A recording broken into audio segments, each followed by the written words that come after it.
అధికారంలో ఉన్న వ్యక్తులు పోలే ఎమ్మెల్యేలు కానీ రాష్ట్ర మంత్రులు కానీ ముఖ్యమంత్రి కానీ ఆ రోజున్న వ్యక్తులు ఎవరు కూడా పంట నష్టాన్ని పరిశీలించలేదు.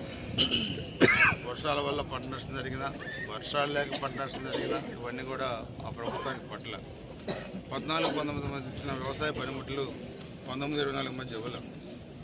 అసలు వ్యవసాయ రంగాన్ని నిర్వీర్యం చేశారు. బడ్జెట్ కూడా లేదు. ఈ ప్రభుత్వం ఏం చేస్తుంటే మొన్న చిత్తూరు వెళ్ళారు. మామిడి పంటకి రేటు లేదండి. మామిడి పంటకి రేటు మిగతా ఇతర రాష్ట్రాలకి మనం ఎక్కువ ఇస్తున్నాం. ఆడికి పోతే ఎవరన్నా పంట నష్టం జరిగితే అప్పీల్స్కి వెళ్ళి చూస్తారు.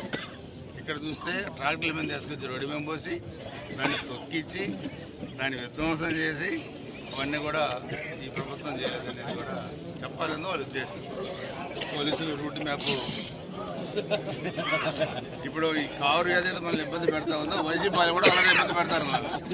వాళ్ళ అధికారంలో ఉన్న ఇబ్బంది పెడతారు, లేనప్పుడు ఇబ్బంది పెడతారు. సో దీనికి ఉదాహరణ ఈ మిరపకాయల కారు లాంటి వాళ్ళు వైసీపీ నాయకులు దయచేసి మీరు అర్థం చేసుకోండి.